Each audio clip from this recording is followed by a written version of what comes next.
منوفلي الوداك تشتغل لقاط كبابي في كافتيريا الجامعة شنو؟ انا ما حذرتك وقلت لك حذر الكافتيريا واركان النقاش. والله تسبق القصة عاطفية ظلت وجدانك. الخلق دي كلها تمعط في النجيلة وتنحش في السكين، نحن مالنا. اي بتشبهنا منوفلي، قاعد وسيطه زي البعير في السوق الافرنجي. حتى الحب الهامل ده الحاج نمرق منه صفر اليدين. اي يا منوفلي داير ترجعنا تاني لزمن البهدله والبشتنه. عليه جزيمة قالوا الحب ده من حقوق الانسان، ومن هنا وماشي ليه قدام انا احب اذا انا موجود.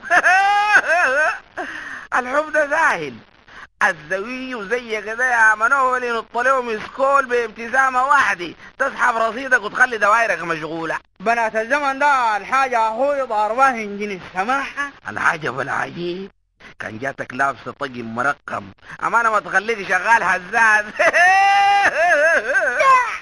لكن الحاج الخلق دي كلها تمعط في النجيلة وتلحس في السكرين، والواحد مشاعره راقدة مرقيقة. نحن مالنا الحب هين، البهدلة والاندراوة هينة، الكلام نقاش إشكاليات التعالف والشفافية والدوزنة الخاطر برزاز الحميمية والتواصل.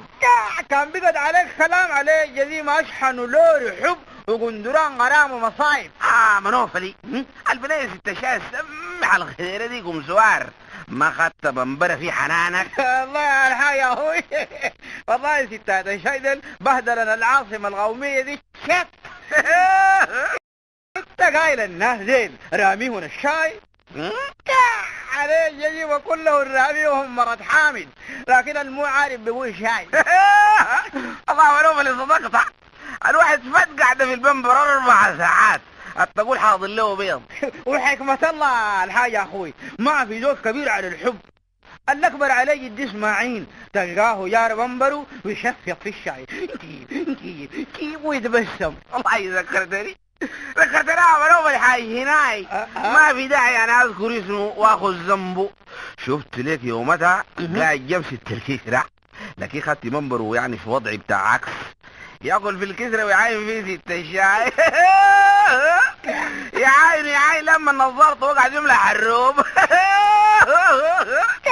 دول قالوا لك والله في ست شاي في الكلاكلة دي، قالوا خلاص نعم يعني تيجي تلملم بيستف قفة التب مهملات، شي سبح وشي موبايلات وشي نظارات وشي تنبلولات وحاجات تانية حامياني. المعبود بالحق منوفلي الحب ده ببهدلته وبشتنته بندور وقاطع قلوبنا. اي والله، لكن للاسف يعني ما عندنا مؤسسيه بتاع التعبير. الواحد مما يجي يصارح ويعبر عن مشاعره يقعد يتلعثم ويقطع نار، وفي الكلام الراقد ده ما تلقى لك عباره احسن من دي قديسة تكون. ليش نو تعرف يا منوفلي ناس نحن والواقعين في محنة شقاوتنا فرق عينينا، نحب ساي ونخزن المذيعة الفين نحبها وهي ما جايب علينا خبر، واسكت خلينا الممثلات دي لله درين. انا هو بنات مصر لا سيما يعني هل بيكون اللامسات خطوة، والله ذي اللي خلنك تتوضى بلا مويه. واصل اخوي. ها الكلام دخل الحوش. قول مرة يا منوفلي كنت قاعد في قهوة العمال شفتها مفلس وزهجان وخرمان وقاعد في علاتي زي الزير في الحمالة. لا أحر لا أدنى أسمع لك صوت حنين. صباح الخير يا اسطى. ما تزعلني يا منوفلي تقول لي لما رفعت راسك شفت شنو؟ قاعد يرمضمها وتقول لي يا خزاني قول لي شعورك كان كيف؟ قطع شاك سوت لك قتل المنخلع للداوي بس سمح عين السماح يا زول انا كمان ما حنين بس شعرت لك الرعشه دي من صوف راسي ليك رعي ومن اول نظره عملت لها موقع فيه حناني في جوا زي ما بيقولوا الشعراء. شوقت انا قول يا زول الموضوع كله عندها دولاب ومفتاحه رايح.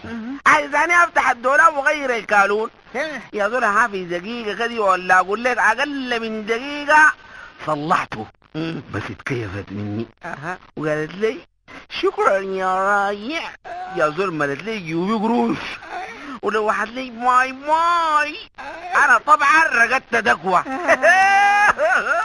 ايوه يعني دي اتعدت عليها الدرب وغيرت مجرى حياتك. هاي انا مع قايله بتحبنا منوفلي عليه الجزيمة دي قربت تفوت بيك. قربت ولا فوزت بي وخلصت. اول شيء الراس الابيض ده قطعت لك فيه ظرفين حنه وسرحت لك القادر الله. واتجنصصت لك جوا بنطلون جنس بقيت امشي كده ها كده ها. خيلت لك هالحاجة والله يا رجل. المركوبة زي الكجيك ده علقته في راس البيت بقرار نهائي. وخففت شنبك والحواجب. يا زول قدام المراية شايل لك عمودي وقلت للدين الليلة وينك وين. وده كله من طرف واحد. مشيت عليها وقف لك قدام بيتها وفي عيني المنى قالها الدمع فما ابصرت شيئا. يا زول هي الشيل وده الشر وانا هالشر وارفع يدي دي لا من حجابي ده عليه فيها باطي. وحصادك كان شنو؟ اليوم ذاك يا منوفلي مشيت زو الصراحة قلت اخدت النقط فوق الحروف لقيت داشر قبال مع ناصر اتلفت ما شايف حاجة. رفعت يدي قلت لها الاشارة دي لي انا. طبعا ما شغالة بك الشغلة. اتلفت تاني محل بداشر يا منوفلي وريتني كان ما اتلفتها. كان اشوف لك واحد من الشباب الماجي في الطابق الثالث بأشر. طب لولو رجعت تعوضك علالة. عذرنا من ديك والحب ده بقينا خدتين متوازيين. مرة عملوا استطلاع وسألوني عن الحب قمت قلت له ها حواليك ساعة ولا منه فايدة.